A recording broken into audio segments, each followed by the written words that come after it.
This is Horror Podcast.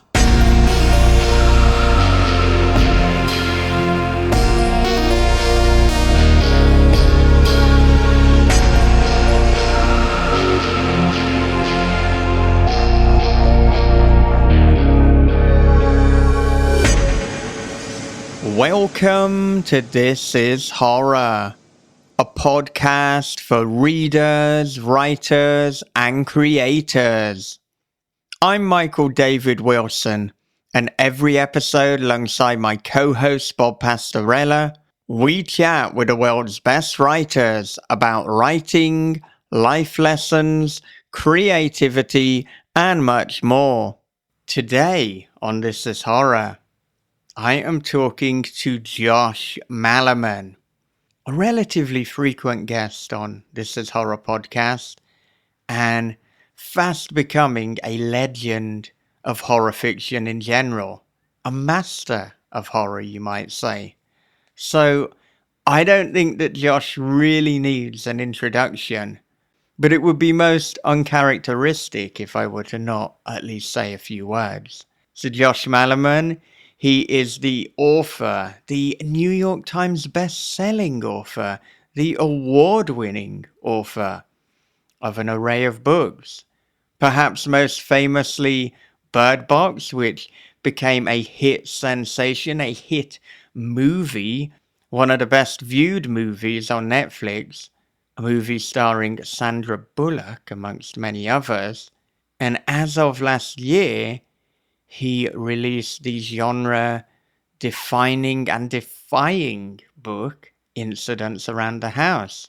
He's also released many other titles, including the novella originally published by This is Horror, A House at the Bottom of a Lake, Daphne, the short story collection, Spin a Black Yarn, Goblin, Carpenter's Farm, and many, many more. I am also fortunate to count Josh amongst my closest friends within the genre. He is somebody who has been pivotal in my own career, and I think when you listen to the conversation, you are going to get some of that energy and that camaraderie when you hear the two of us talking. And I have to say, his new book, Watching Evil Dead, which is a non-fiction book, was so inspiring. Like all of these conversations, when I came away from reading that book, I wanted to create. I was inspired. I felt like I wanted to be my own authentic self every time I sat down to write or stood up to write. However I'm writing, I want to be my authentic self. And reading Josh's book, it really hammers home the importance. It just inspires you. And I say some words about it during the conversation. And that's the good stuff. That's what you want to hear. So instead of hearing me now, let's have a quick advert break. And after that, we are going to get to the main event, the conversation with Josh Malerman.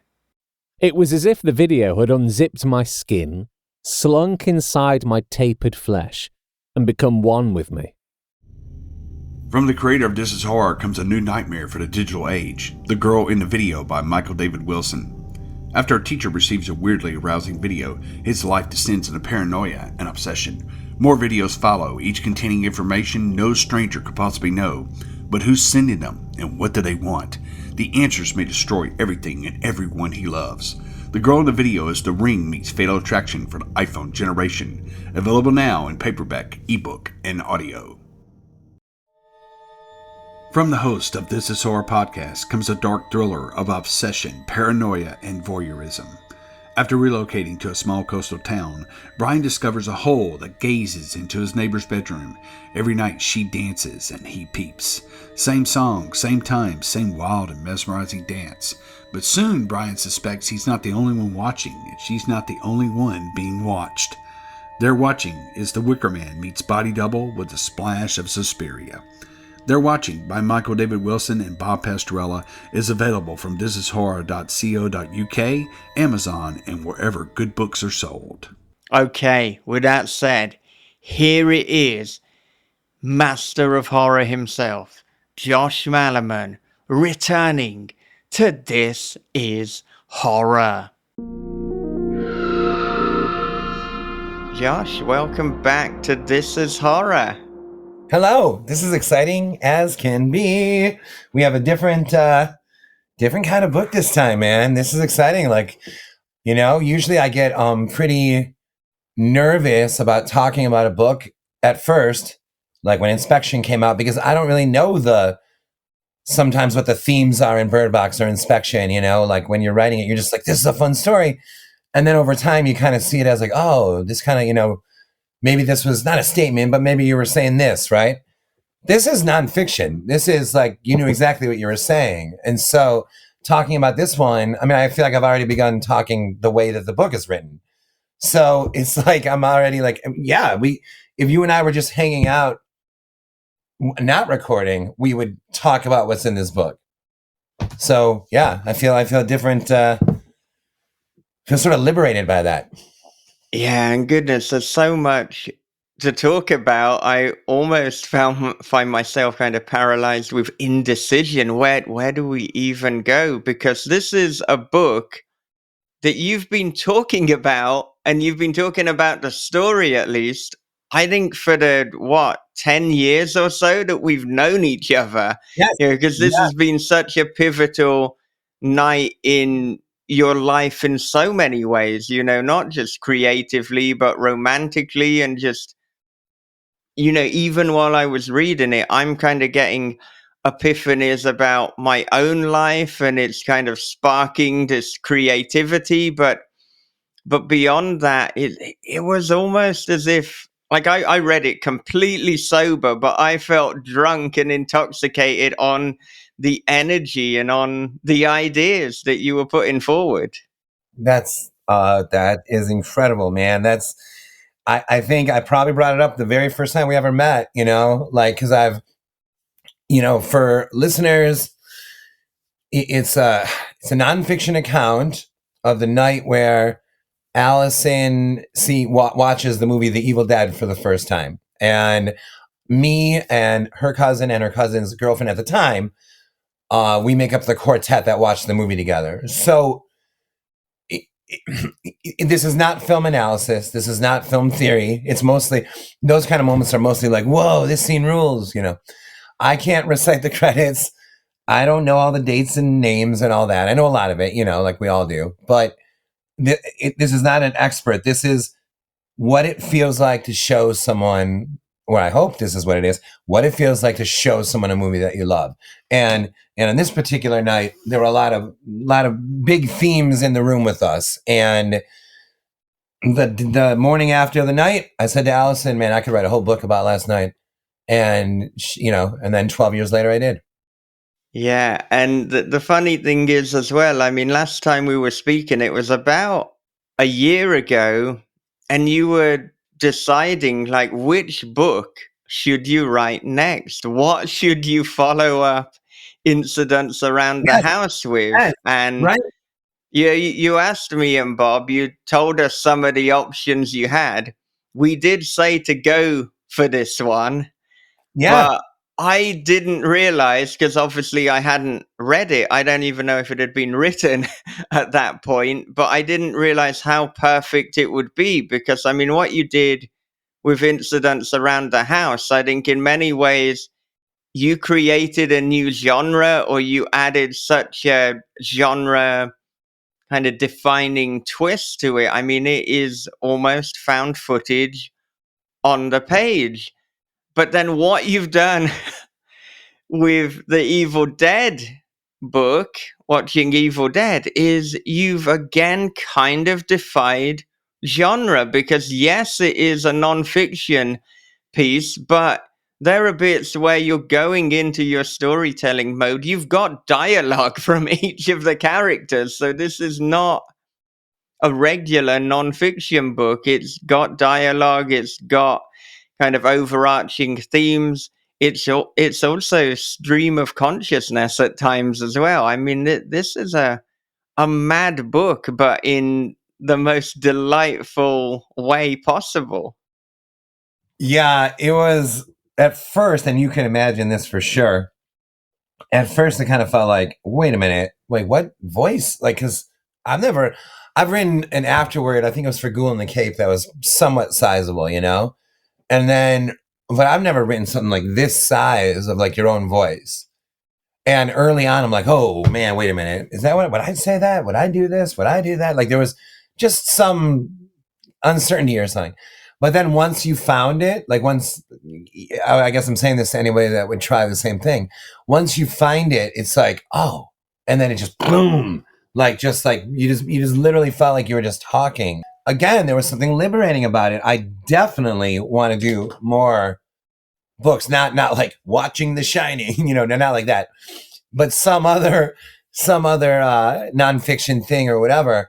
But not for a while, you know what I mean? Like now it's like, okay, let's write a few novels and stuff, and then we'll come back to this. And it almost feels like having discovered like an amazing vacation spot for myself. Like, hey, there's that cabin that you can just go and be yourself, you know? Yeah, watching Evil Dead, man. Yeah, and then real fast, as you can imagine, sending it to my agent was a little freaky too, right? Because I'm like, oh my God, what is Kristen going to think of this? You know, like what is this even, you know? And then, but after I sent it to her, I said to myself, but Kristen loves books. So why wouldn't she like this? She might like this book, you know? And then she called me and she did. And then she warned me, we're going to Del Rey, but temper your expectations. They might be like, what is this? Same thing I was thinking about with her. We sent it to Del Rey, and the same thought crossed my mind, which was, but they are book people. They might really like this. And then here we are. So I give us a sort of like a shout out to Del Rey, like, this book is unlike them to put out. And I think I think it's pretty badass for them to have been like, yeah, let's do this. And so I even wrote them like a message the other day saying as much when it came out. Yeah, and I'm guessing as well, you know, from their reaction that there wasn't even any hesitation. It was just, yeah, we like the book. We like Yeah, what you're doing. Let's go for it. Yeah, there was talk later on about like, how the hell is this thing? Like where do you put it in the bookstore? Right? Is this memoirs? Is this nonfiction? Is this the film section? Is this the horror section? Is this, you know? And personally, I think you could put it next to Incidents and Goblin and all, like, why not? Right? But that, you know, led to what should the cover be? And that led to them coming up with the subtitle on the cover, the Unearthing the Radiant Artist, because they wanted to like let people know this isn't just like film analysis. Like my idea was watching Evil Dead, and it was just a photo of like a trashed living room. With like a bunch of broken bottles and stuff, you know, like a gross sort of living room. And they were like, we like that, but that feels almost too memoir.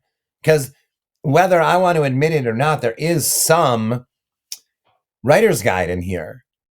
There is some of that. And so they wanted that to be evident, like in the cover as well. So there was eventually some discussion of, okay, wait, what do we have here? What are we going to do with this? But yeah, from the beginning, it was like, all right, let's do it. Yeah, I think having that subtitle, you've immediately expanded your audience, because I think anyone in the horror scene is Josh Malerman. So we're kind of in for the ride anyway, but adding Unearthing the Radiant Artist within that is so a kind of Julia Cameron, or just a kind of writing advice, a writing guidebook. And then, yeah, the cover that they've gone for as well, it's got to be the brightest cover, the most light cover for a book on a seminal horror movie. 100%. Yeah. It's like the only, yeah, I 100% agree. It's, I understand why they wanted to do this though. And so like when they sent me a bunch of cover ideas, I'm like, why is my title so little and the subtitle so big, you know? And I'm like, but I was like, no, I understand what they're saying though, because if it just said watching Evil Dead with a trash living room, you might literally think that this is either film analysis or found footage or like really stark horror, probably. And it's not that. And so they're right. That, in a weird way, that might have been lying to someone. Now that you know what it's about, now that cover would work for you. But before you know what it's about, that cover kind of could mislead someone. Or, as you said, someone who would be interested in I don't want to call it a writer's guide, but there is, because it's not like, follow these steps. I mean, that's ridiculous. That's sillier than me doing research. So, but there is, I hope, like writer, I hope that a writer would read this and feel like, okay, I'm getting to work on my project. It's more like, I hope that it comes off as more of a shot in the arm rather than like advice. It absolutely does. And I mean, I felt as well, because we've had so many conversations now over the years, both on air and off air. And I thought, wow, you're kind of in this really slim volume, distilling almost like the greatest hits of your wisdom and just what you have learned about the craft and learned about creativity. But I do think, talking about it as being a shot in the arm, that's absolutely right, because you're not prescriptively saying this is the way to do it, but you are inspiring people. It's not even that you're saying this is how to be inspired. You are showing rather than telling. In reading the book, one will get inspired. Like I said, I felt drunk reading it. It was that kind of infectious optimism and creativity, and so many things, whether you did or you didn't explicitly say them, kind of came back to me. It's like, look, well, someone has to be a success. Why not me? And this overarching idea of every time you sit down to write, if you can find joy in the pursuit of writing itself, then you win every time. Mm-hmm. It's that overarching question of what does the artist deserve? And because this isn't, this isn't a linear story, I don't think it's a spoiler to be like, oh, well, this is what the writer deserves. It's like, oh, no, well, I can't read the book then. I was waiting for that punchline. No, but this is what it is. As an artist, you deserve to create the art. That's as simple as it is, but it's also, just profound. And I think as well, like some people, they're going to see like right now, you are a very successful, you're possibly the most successful modern horror writer, in the business, or like relatively new writer, if we say the last few decades. But people have to remember you were doing this when you were living out of your van. You wrote like 20 novels without even sending them anywhere. So, you are living this idea of the joy is in the act of writing itself. Yeah, 100%. They're like right now I'm working on a new book. I know the book that is coming out next year, and I have a sense of like the one or two that I would love to have follow that. I'm writing a book right now. Why? What is it? What am I doing? When is this thing coming out? Oh, I don't know. There's a here, I can show you. There are 2 crates right there full of let's see. So that's 41 minus 14 is 27 more rough drafts. And I'm going to add a 28th to that. And it's like, what is this for? I mean, there's no strategy. There's no end goal for it. There's just like, I mean, you could argue that it's, I guess you could argue that it's like staying sharp, staying in shape, staying in writing shape, that kind of thing. And that is something to think about, right? You don't want to go like, you don't want to turn around and like 2 years pass and you didn't like write anything. Although that'd be okay if someone did. but you don't want too much time to go by. And then you're like, oh man, like, and you sit down to write and you're like, yeah, B, E, so, you want to be like sort of fluid, right? But okay, a whole novel, like 500 pages of just to kind of like stay in shape. And like, that sounds, wow, where are you at if you're writing 500 pages just to stay sharp? So for me, what does that mean? That tells me that everything on top of the experience of writing is something to be grateful for, is something to be, it makes you feel really good, it makes you feel warm, but none of it compares to the actual act of writing, and absolutely nothing compares to finishing like a new novel. Nothing. I just went to Ireland to be on set for Incidents Around the House. That was unbelievable. By the way, I'd never been to Western Europe before. Ireland blew our freaking minds. It was absolutely magical. And I met Jessica Chastain. I hung out a couple of times, and the director was amazing, and the producers were incredible. That experience was out of this world, and it can't even touch what it feels like to finish writing a novel. It can't touch. Nothing can. It's like, and it's not chasing adrenaline. It's not like addicted to drugs, because it's a very clean feeling that I believe is also a source of like identity, right? So you're at a different stage. I'm a different age than when I started writing, and I have an idea for a book, and I sit down to do it, and then I finish it.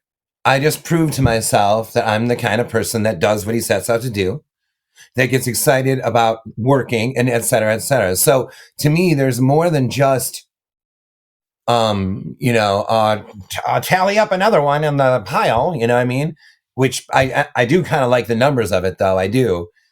But there's so much more than that. It's like there's identity there. Like, hopefully, if I finish writing this one, I will be talking to a friend at the bar, and I'll be like, oh, yeah, no, I finished one, like a couple of weeks ago. And that will feel so good. And I'll be like talking about the next one. So for me, and this book hopefully embodies what I'm saying to you right now, is you're not going to top this feeling. And anyone listening who has finished a book, you know what I'm talking about. There's nothing like it, dude. And so, and anyone listening knows that feeling too. Any writer who's like, oh man, I know exactly what you mean. That moment of just complete peace. And also, sometimes the book can be followed by a little hollowness of like, like, now what? You know what I mean? Almost like the ride's over, and now you're getting off the roller coaster, and you're like, but hold on, that was really fun, Yeah. So again, it all comes back to the writing of the book. Yeah, and God, it just really reaffirms so many things for me, because I just a few weeks ago finished writing this collaborative novel with my friend John Crinan. 167,000 words. We have never written anything that long before. It is this glorious, messy, chaotic first draft. And there were points where I was writing it and I was seeing that word count go up, and I was thinking, what am I doing here? Because this is going to be very difficult to sell, but you can't get into that mode. It's like, no, this is about the art. This is about the experience. So Yeah. there were points where I almost wanted to cut it back. And it's like, no way. You do what the story deserves. You do what the story wants. And to have finished it, because we had a plan as well. And there were points where I was like, I don't know if this makes story logic sense. And it's like, well, rewatch Evil Dead, which I did for for this. It's like there are bits that do not make story logic sense, arguably most of the movie, but it's just a wonderful experience. And now, God, having finished it, I have that exhilaration, but now that I've got 167,000 words of it, it's like there are so many possibilities as to where I could go from here, and just like thinking about how am I going to craft it? How are we going to shape this?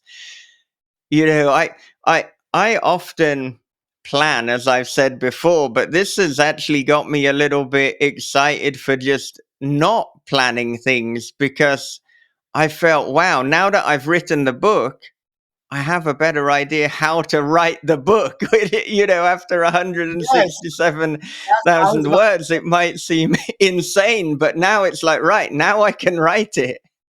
I was just about to say that same thing. That there, when once you cross like the 100 plateau, there's sort of like, ooh, wow. It almost feels like you're like out in like there's not as many homes out here, and like the grass is like maybe hasn't been mowed. Once you get to like past 120, you're like, I'm in like the wilderness, man. Like I'm like, where am I? Where is home? Like, do I live anywhere anymore? And I've only crossed 160 twice. Once was Ghoul in the Cape, which is 300. I mean, you can imagine what 240 felt like, and there was still Bird Box length to go, right? And the other one is the book that I actually wrote right after Bird Box called Bring Me the Map. And that one I did in 2 installments of like 80. So I've only stepped out there really once, where all in one artistic experience, I like went that far out. And you start to feel like you're like, oh, so this is where Pluto is. I didn't, interesting. It is really just a ball of ice out here, like, and the thought that crosses your mind though, is you're like, oh man, this could be anything now, because now I know it so well. It can be trimmed, it can be expanded, it can be there could be a short story that takes place in this world and hints at this idea. It could be a series of novellas. It could be, because you got so much to play with. It's fun. And also then I understand why guys like Dan Simmons and Stephen King and even Anne Rice after a while, like why their books were so huge. Like I get it. When you do like one or two like that, I've only got a couple that are like, doorstops, but it's a good feeling. So when you guys did it, is it split down the middle? Like, would you say, you know what I mean? Like to get 160, when you said collaborative, do you mean you wrote it together? Oh, we very much wrote it together. It's like, I'd write a number of pages, I'd send them back to him, he'd go over them. It's kind of like me and Bob did with They're Watching, in that by the time the reader gets it, I would imagine that nobody can tell who wrote which bit. I mean, we can't even remember who started writing each bit, because both of our writer's voice and our imprint is over every page.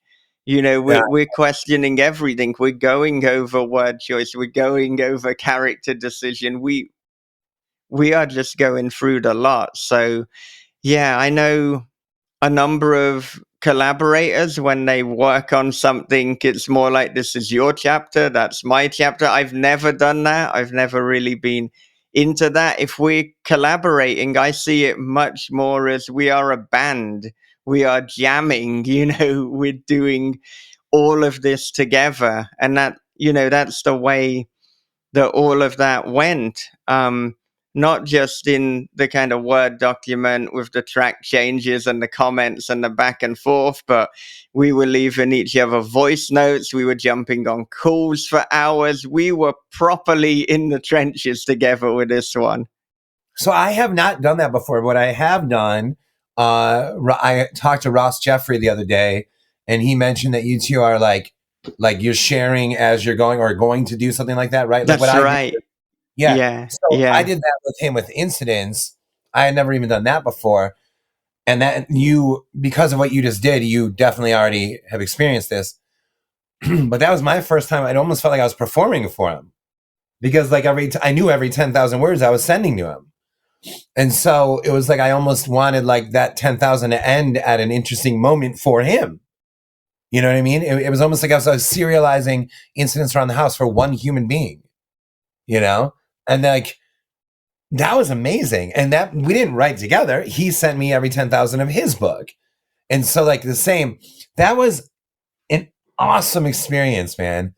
Cause like, it's still just you in your office, but somehow you changed like what it means to reach each landmark, 10,000, 20, 30, 40. You like changed that. That was awesome.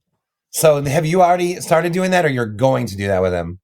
We've literally just started, but we're talking a few days ago. But I know Ross has already got over 10,000 words. But what he doesn't know, and I didn't tell him because I didn't want to like put the steam out of his momentum, I've got over 20,000. I just thought I am going to start this in just a mad, chaotic way. I was already kind of just feeding off kind of your book and feeding off the fact that I just created this 167,000 word book. I thought we'd just go in for it because once you get past like the first 10 or 20,000 words, then you're in it. So I just thought I want to do this as quickly and as madly as possible. But, something that I've been kind of back and forth with over the last year, and like it's a kind of terrible thing, really, but we always have this dilemma between creativity and commerce and marketability. And whatever I do, I always go back to, okay, being authentic and being creative and just being who I want to be. But I know that what I do is not that marketable. It's not that easy to kind of say, right, this is the genre box that it fits into. And there's always like a lot of dark comedy. It's always very dialogue heavy. And before reading your book, I was like, can I tone down the comedy? And like I tried, but then as soon as I started writing it, it's like, no, there's comedy. This is me. I got to embrace that radiant artist within. And, he's a funny fucker. He needs to add humor. That's part of me. So I've just decided, that's who I am. That's what I'm doing. If I write a story without humor, then fine. But that's because it'll come out organically. It's never force it. Just do whatever you want to do. And I know the feeling in a similar way where there are certain books of mine that feel like, what's the right phrase? I don't want to say lighter, but like Incidents was like felt heavy and dark while I was writing it. And maybe Bird Box did too. It felt more like propulsive or something. But there have been some that, like Goblin, felt more colorful, right? Even if it's like horror stories happening, it just felt more like colorful. And I've had times, so because after you write enough, right, you have seen this side of yourself and this side of yourself and da-da-da. And it might be easy for someone like me to say, oh, Incidents is doing really, really well for you, man. Do another like ice cold, scary book. Or Bird Box was a really cold, propulsive, like do another this. But just like you just said, when you sit down to write and you're like, yeah, but no, this one's asking for, it's just, I'm sorry. In your case, it was asking for me to be funny. In my case, it's like, no, this isn't as dark as that. And that doesn't make it any less horror to me. It's just, this is different. Like the Coen Brothers movies don't all feel the same, man. Like Fargo's darker than Barton Fink, you know what I mean? And so on and so on. And for you, what you were talking about, the marketability thing, I'm just one of the firm believers in like that, whatever is hip or whatever, that's like a wheel that's constantly spinning. And it spins kind of slow, but it does spin. And body horror's in for a while, and then or like kind of takes center stage for a minute. Everything's always in, but like body horror kind of takes center stage, and then like hauntings kind of takes center stage, whatever it is. So what are we going to do? Like aim for that? If we wrote, like I'm writing this book right now, I have no idea when this is coming out. I have no idea what's going to be in when this comes out. So like, it's like, what they say, you're trying to hit like a moving target, right? So just any of that is just, who cares? Gone. Not to mention, and another thing, not to mention that there's the whole like adding to your bag of tricks. Like it's fun to add something new and be like, oh, I can do this now. And like I'm looking at them, they're on the shelf here. Like Ghoul in the Cape is nothing like Watching Evil Dead, which is nothing like Spin a Black Yarn, which is nothing like Incidents Around the House. Well, those two actually do have one little link. And then Unburied Carol, whoa, Goblin, Bird Box. And so you start to look at that and feel like that's a bag, that's a bunch of different sides of yourself that you could, if you were like a musician, right? Like, hey, we can do a heavy rocker, or we can do like a beautiful sweet song, or we can do a simple acoustic guitar, or we can do a full orchestra. And that's a really good feeling. So there's also that to just letting the book or the writing thing, like you said, because I like that example. I want to be, no, I'm a funny dude. I'm going to be funny, right? And then it's like, yeah, let that happen. And also there's going to be different ways that you're funny. It's not all going to be like the same, it's not like you have one shtick or something that you do in every book. You get what I'm saying? So that's another reason to like listen to that. Your Eunice. Hello, your Eunice. Like that's like another reason to listen. God, your Eunice sounds like dirty. Like I know, yeah. I don't think we should be talking about your Eunice on Not air, this but early. Wait for the second hour for that. I saw your Eunice from across the bar. I just wanted to. So yeah, he was sticking out. So, so yeah, there's that too. Is like again, and this comes back to identity in a sense too, right? The body of work is like, hopefully, eventually, if you get to write as much as you want and express yourself in full, the body of work should include many different moods. Because you have many different moods and you've had really like messed up periods and really amazing periods. We all have. And so like, yeah, in the end, I kind of want that all to be represented there, man. Yeah. And I think this is coming back to the idea that we spoke about before, and you've mentioned in the book about having different seasons. And so not only do you have different seasons of your life and your romantic life, but there's different seasons of creativity. There's different seasons as a writer. Each book is a different season. Yep. And it's just like kind of embracing it. Because, in reality, when it's autumn, we're not like, no, I'm not going to embrace that. I'm going to dress for the beach. It's like, well, you could, but you're fighting reality. You're fighting the Right. season that you're in. And so, don't fight it. And as you say, with the market and things, I mean, the market is volatile. And, whatever we're writing, we've no idea when it's going to come out. I mean, I've got a book that's ready to go now. I've got the 167,000 word book. So what I'm writing now, who knows? It could be many years until it comes out. And I mean, I'm just constantly writing. So, I'm hopefully going to get into the situation that, of course, you found yourself in with Bird Box, where there's so many pieces, there's so many to choose from that it's like, all right, well, here's the spread. What would you like? What do you want to have today? I am feeling that way about like the whatever come like again, I know the book for next year, and I am feeling what you're describing right now for the beyond that. Because there is this side of me that's like, okay, hold on. What do we have here? Like, because there's often when I'm talking to friends, I'll tell them like two of my favorites I've written, they haven't come out yet. And one of them was written in, 2010. And the other one is more recent, but not that much more, like 2015 or something.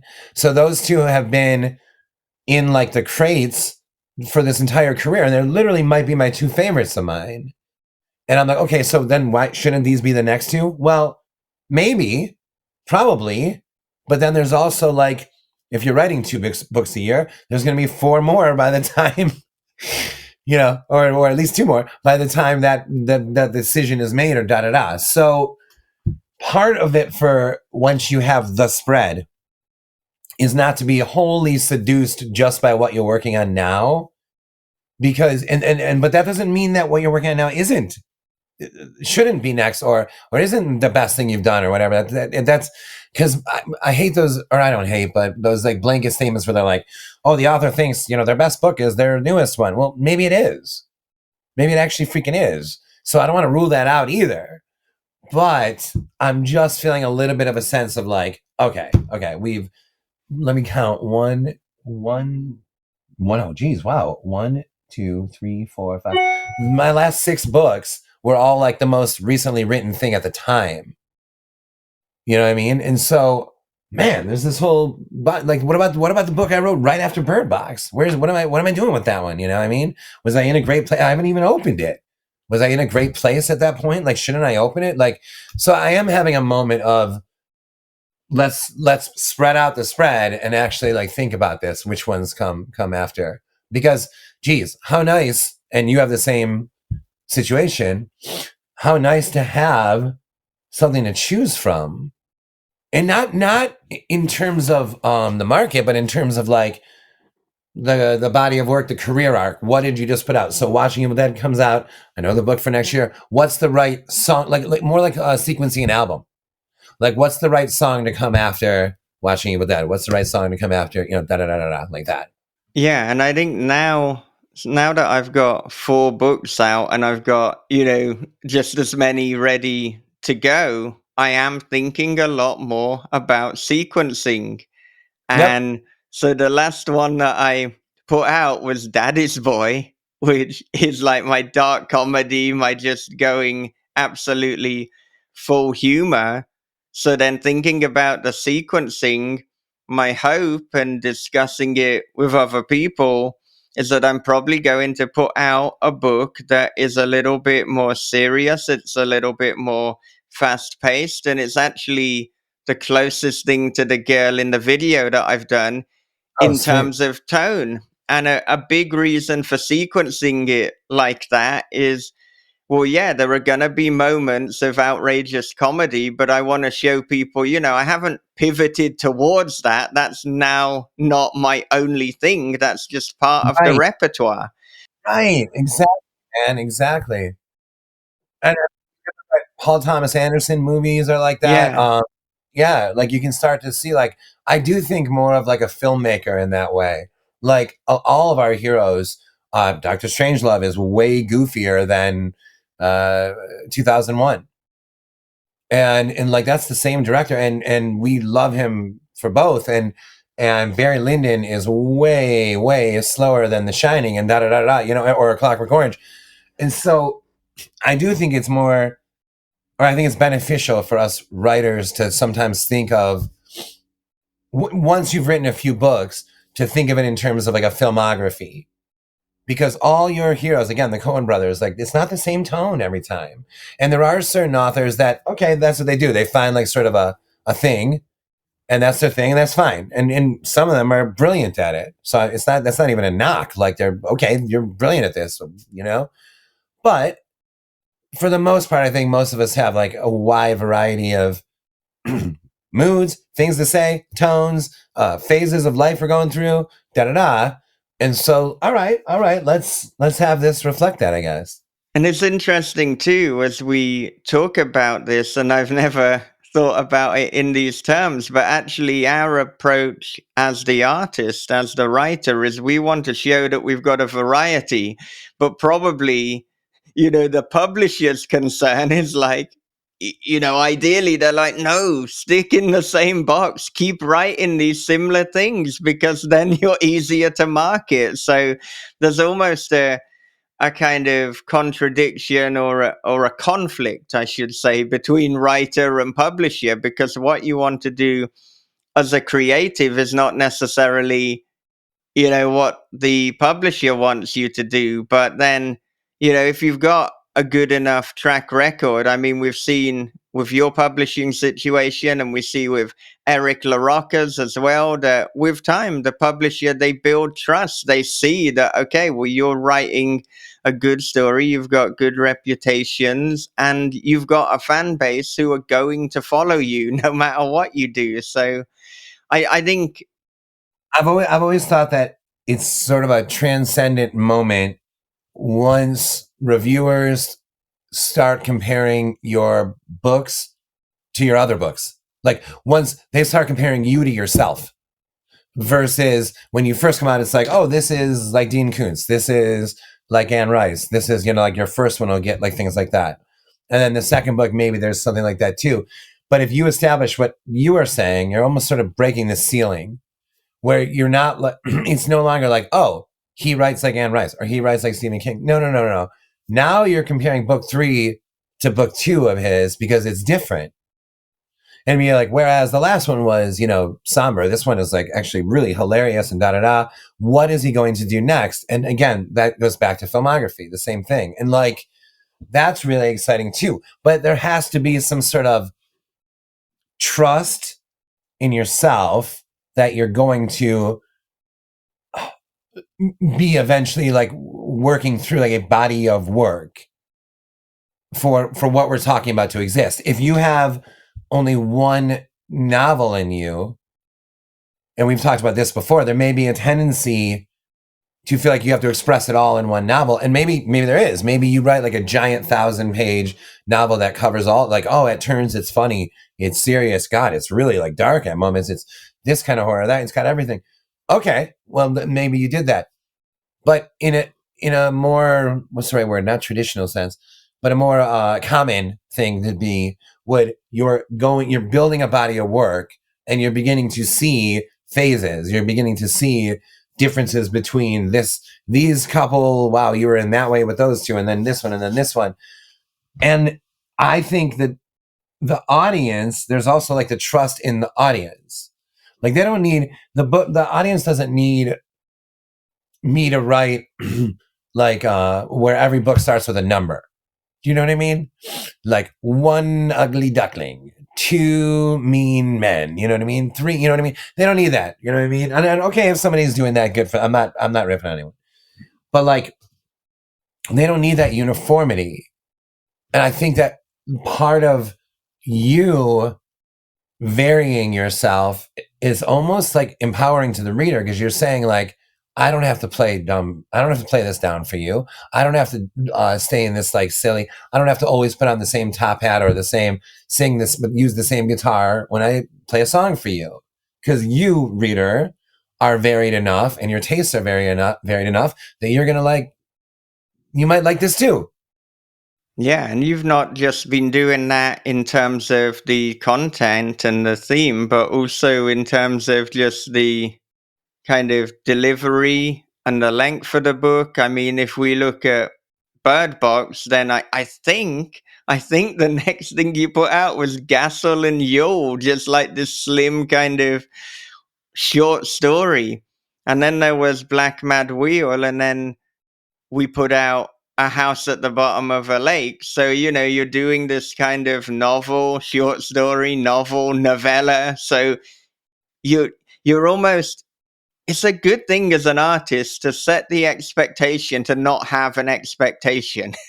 I really agree. I agree. And again, there's part of that is like your identity, man. Like you are going to change. And gosh, that would be freaky if I turned around and I was stuck in like, oh boy, I'm on book 14 and I gotta okay, so 14 gray mice, it's like like no, like I would lose my mind, I think, and so like there's that, but also there is the freaking trust of the reader. There is. That's not just like a noble outlook. Like, hey man, I trust that someone who liked Incidents Around the House is going to get Watching Evil Dead. Why? I don't know why, but I do. I just trust that like, because people are into more than one thing.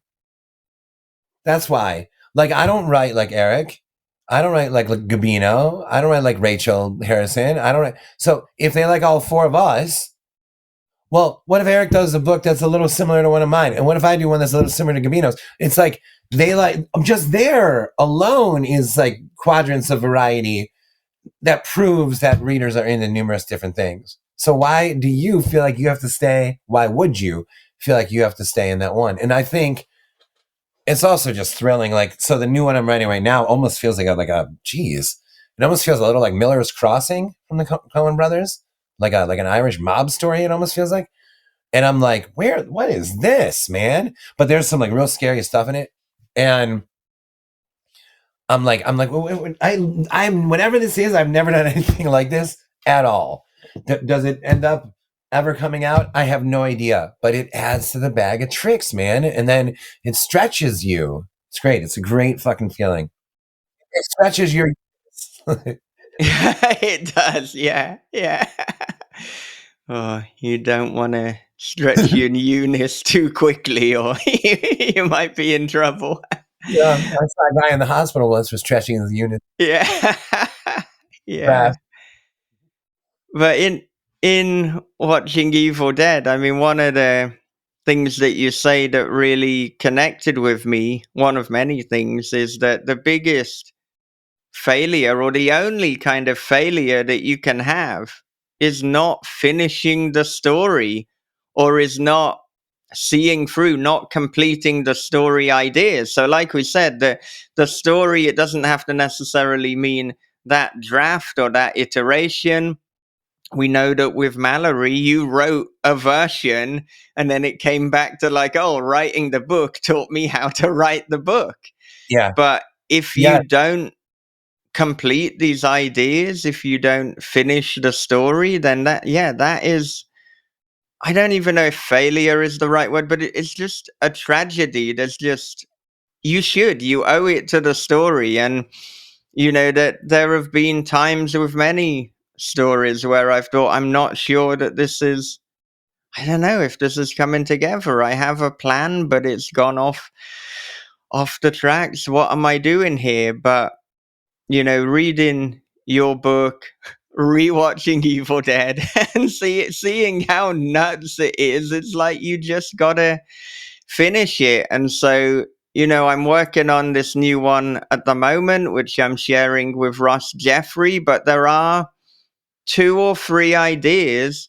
And one of them, I wrote 60,000 words of it and was like, oh, I don't know. No, I have to finish it. So You definitely have to finish at 60,000 words. I know, it's ridiculous.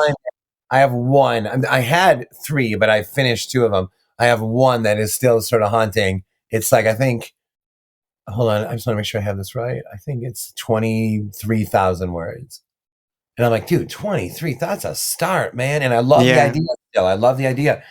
Okay, like, I think the reason why I think that way, that the only failure is not finishing, is because once it's done, you can fix it. And also, and this is the biggest thing, by finishing it, you're going to like discover things about it that you just wouldn't have, that will turn you on later when you go to rewrite it. In other words, you're like, oh God, I don't know what I'm doing. Maybe I'll tell like more of his backstory.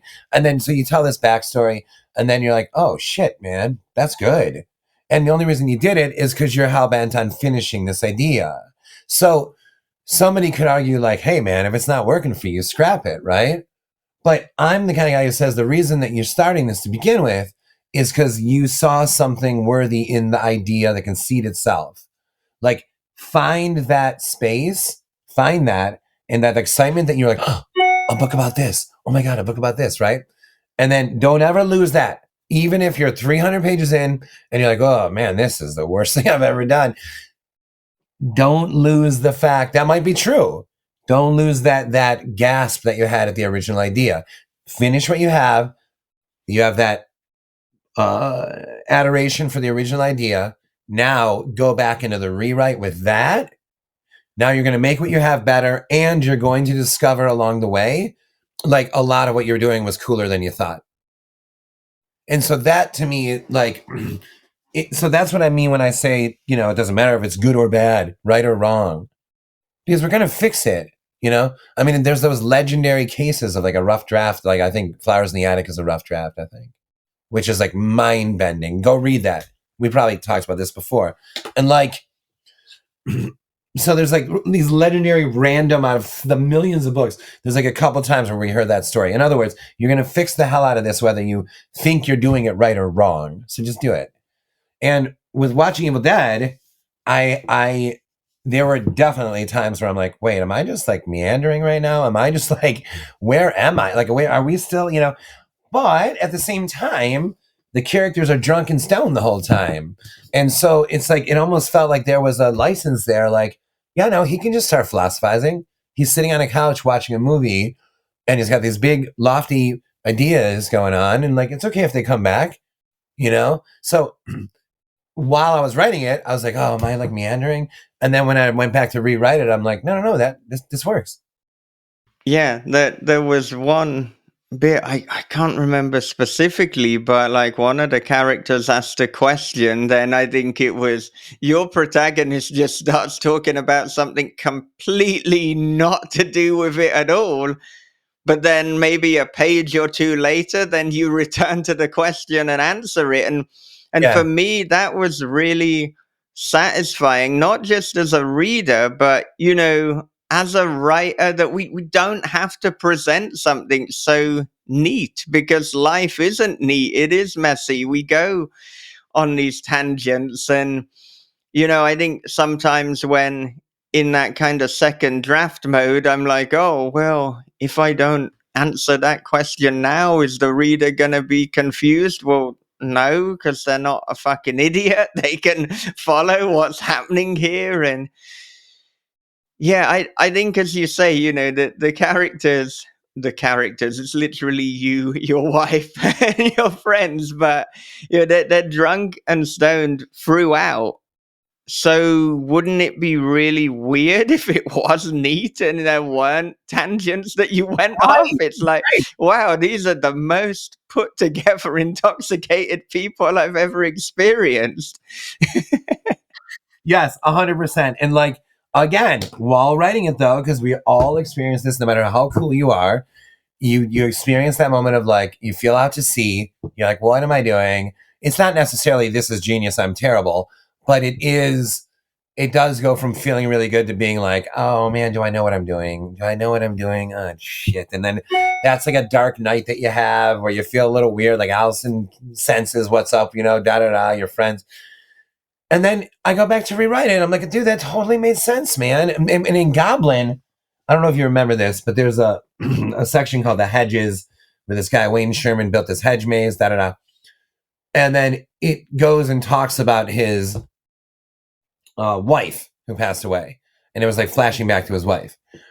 And I remember like sludging through those scenes when I was writing them. I'm like, oh God, why am I writing this like love story shit? Let's get back to like the hedges and the girl in the maze, And then when I went back to reread that, I'm like, that's the best stuff, man. It doesn't always work that way, but sometimes it does. And if it does ever, that's reason enough that when you feel weird to keep going. And I would love to sort of, because I'm sure there's someone out there, that's like, no, if it's not working, I move on. And okay, but I would love to actually sit and discuss that with someone and hear why they think that's right. Because to me, what you lose there is, again, that adoration for the original conceit. Like there's a reason you've had a million ideas in your life, but you have now written like 8 books. Yeah. I mean, at least, yeah. Okay. So you've had a million ideas, but you've written 8 books. Why? Well, those 8 ideas were like, oh, I'm going to do this. So that means something to me. The fact that I'm like, I'm going to do this, that is behind glass. That has to go behind glass so that no matter how terrible I feel, I can turn and there it is in the museum. The idea is still here, untouched, unfazed by how weird I feel. And that will get you through. Okay. All right, fine. You finish, then you can take it out of the glass. You have the idea you love. Now let's rewrite it. And there we are. So yeah. So geez, watching Evil Dead was behind glass for 12 years. Yeah. Fine museum for 12 years, man. And I wonder, had I written it the next day, it'd be more accurate in terms of dialogue from like the other 2 parties. Because Allison and mine, I was talking to her through the writing of it. Like, so here you would have said this, and I think you brought up this, and da da da. But I didn't consult like the other 2 characters, right? So obviously there's no quote. Well, there are actually some quotes of theirs, but so that might have been a little bit better for the book to have written it the next day. But dude, I wouldn't have quite had the perspective of standing at the head of a career in horror if I wrote it the next day rather than 12 years later when I did. Right, and some of the most interesting bits are the little asides where you're like, little did I know that 10 years later this would happen. So, like, you can piece it all together. It's like if you'd have written it the next day, then as ridiculous as it might sound to something that is literally lifted from your real life, but you were too close to the story. You Yeah, were too yeah, in the moment. You needed right. time. So It would be more like last night was so wild, versus yeah. like sort of like, let me tell you about this like profound night that Alice and I had one night, where we were just falling in love. And I had just gotten a book deal a couple months after that. And then she tells me she's never seen The Evil Dead. And we had sort of a failure night where I showed her Raising Arizona. I was so excited. And she's like, this is fun. Is this funny? I don't know. Is this funny? And I'm like, oh shit, does Allison not like Raising Arizona? And there was another one that happened that she loved that I saw. And I'm like, wait, she likes this? This is weird, man, And then, so there was some sense of like, is she going to like The Evil Dead, So like, there was that. And then when her cousin heard that she hadn't seen it, he was like, oh my God, man, I have it on DVD. You got to come over. And so begins the book, really. And I guess, I don't know, I guess there is, I don't want to call it distance, but like experience. That's the word I'm looking for. There's like experience since then that I can look at that and be like, holy shit, man, I was scared. Like about, going to the MoMA to pitch or to talk about Bird Box to everyone, where this all was leading. And I was hoping that not that it would be like some huge success like Evil Dead, but I was hoping that Bird Box would lead to a life in horror, as Sam Raimi's, Evil Dead led that for him. I know he's gone many places with movies, but there were those like concrete hopes at the time, and they're still here. But 12 years later, I'm able to say, okay, this is what is happening. This is what you hoped for. Right. And if you'd have written it, as we say, like, within that year, you could have said it was a good night, but you couldn't say it was a pivotal or a life defining or a life changing night because you need more life to live to be able to make that judgment. You just described it better than I've been describing it the whole time. What you just said is exactly it. And I'm going to use that in any interview I do going forward, is that had you written it, you could say it was a good night, but you couldn't have said it was a pivotal. You couldn't have known it was a pivotal night. I mean, that explains, that expresses it better than what I've been trying to say.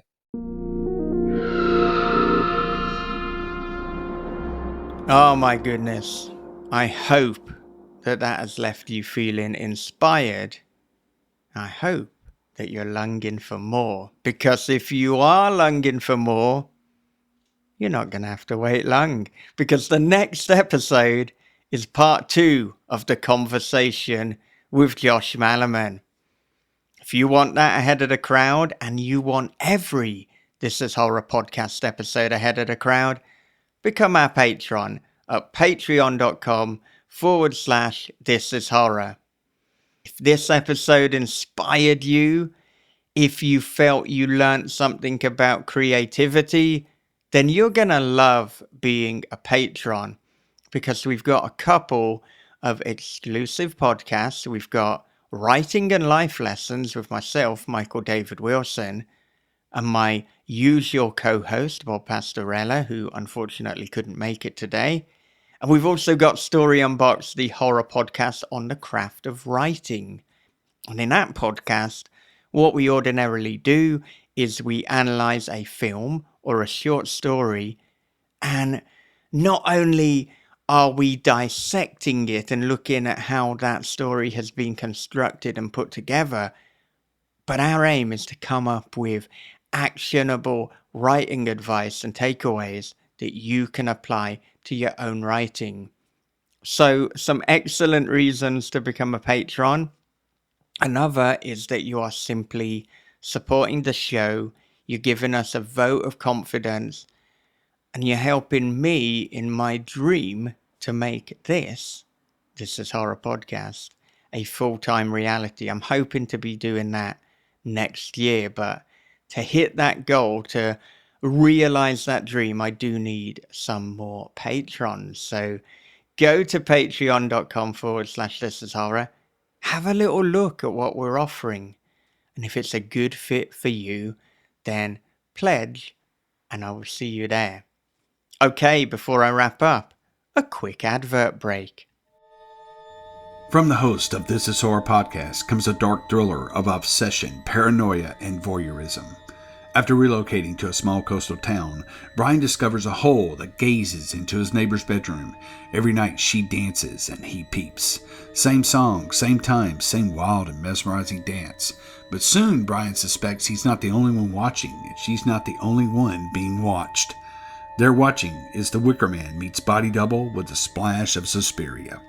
They're Watching by Michael David Wilson and Bob Pastorella is available from thisishorror.co.uk, Amazon, and wherever good books are sold. It was as if the video had unzipped my skin, slunk inside my tapered flesh, and become one with me. From the creator of This Is Horror comes a new nightmare for the digital age. The Girl in the Video by Michael David Wilson. After a teacher receives a weirdly arousing video, his life descends into paranoia and obsession. More videos follow, each containing information no stranger could possibly know. But who's sending them, and what do they want? The answers may destroy everything and everyone he loves. The Girl in the Video is The Ring meets Fatal Attraction for the iPhone generation. Available now in paperback, ebook, and audio.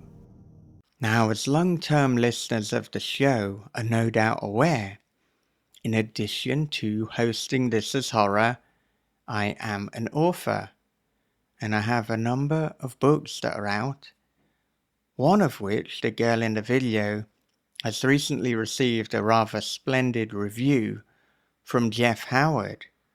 A very passionate review, in fact. And that is a great way to support me, personally, to leave a review for one of my books. And I would like to read this to you now. It says 5 stars, and the title is Psycho Killer Action. I thoroughly enjoyed this novella after hearing about it on the author's podcast, This Is Horror. It's definitely a horror story suited for our times of mass killers striking without warning. I read it all in one sitting because I couldn't put it down and wanted to know how it ended right away. I really liked the writing style, and after hearing Michael David Wilson's voice on the podcast, I could only imagine his voice when reading the words. It was highly entertaining and funny throughout. Great job. Now here's the funny bit. Oh my goodness, that's kind of the review. And then Jeff takes it to the next level. He writes, "What I don't understand is how anyone could give this story a 1 or 2 star review. What's up with that? If someone does that, they should have to explain why or not be allowed to rate that low. Anyone who can put together a readable story with minimal typos deserves a 3 minimum. Just saying. Jeff." Boom. I love that. Look. Jeff, thank you so much for the love. But anyone, reviewing my books, you can tell me whatever you think. You can be honest. If it's a 2, if it's a 1 star, I just thank you for taking the time to read it. And that story won't be for you, but it doesn't mean that other stories of mine aren't for you. So, goodness, I'm just appreciative of anyone who takes the time out of their day to read my book, firstly, and then to leave a review. That is magic. That is amazing. But Jeff, love the passion. I love that you're enjoying the podcast, and I love that you enjoyed The Girl in the Video. If you haven't read my other books, I can't wait to hear how you get on with them. And if you don't like them, Jeff, you can leave a 1 or 2 star review. We can still be friends, and that applies to everyone. So on that note, until the next time, for part 2 with Josh Malerman, take care of yourselves, be good to one another, read horror, keep on writing, and have a great day.